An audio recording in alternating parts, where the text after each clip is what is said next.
Dalton ने द्रव्यों की विभाज्यता का विचार दिया, जो रासायनिक संयोजन के नियमों पर आधारित था। वैज्ञानिक आंतवा ए लवाइजिए ने कई प्रयोगों के आधार पर रासायनिक संयोजन के दो नियम दिए थे: द्रव्यमान संरक्षण का नियम और स्थिर अनुपात का नियम। द्रव्यमान संरक्षण के नियम को समझने के लिए एक क्रियाकलाप करते हैं। एक बीकर में 50 सीसी जल ले, उसमें 2.63 ग्राम कॉपर सल्फेट डालकर कॉपर सल्फेट का 5% विलयन बनाएं।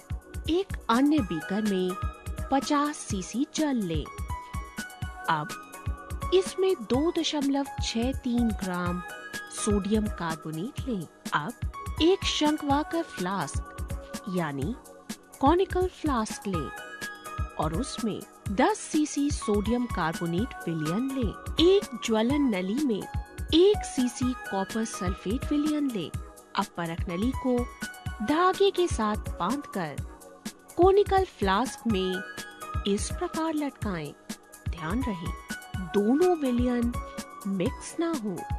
कॉनिकल फ्लास्क का मुंह कॉर्क से बंद कर दें। अब कॉनिकल फ्लास्क को सावधानी से तौल लें।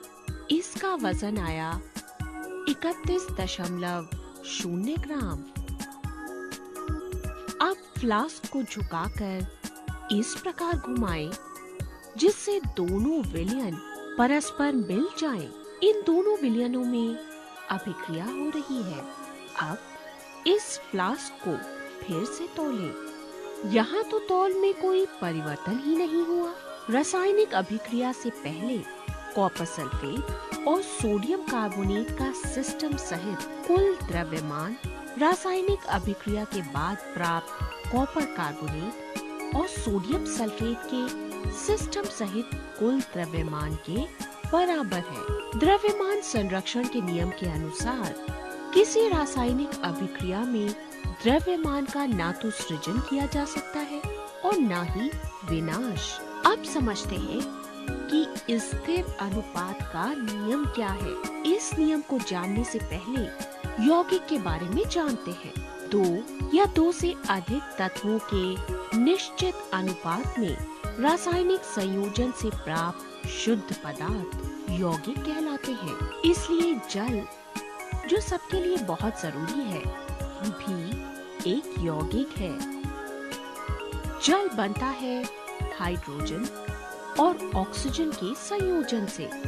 जल में एक परमाणु ऑक्सीजन का होता है और 2 परमाणु हाइड्रोजन के, और हाइड्रोजन और ऑक्सीजन के द्रव्यमानों का अनुपात होता है 1:8। यदि 9 ग्राम जल का अपघटन करें तो 1 ग्राम हाइड्रोजन और 8 ग्राम ऑक्सीजन प्राप्त होता है। जल नदी से ले या नाले से, नल से ले या फिर हैंडपंप से, जल में हाइड्रोजन एवं ऑक्सीजन के द्रव्यमान के अनुसार अनुपात 1:8 ही होता है। इसी प्रकार अमोनिया गैस में नाइट्रोजन और हाइड्रोजन द्रव्यमानों के अनुसार हमेशा 14:3 के अनुपात में ही विद्यमान होते हैं।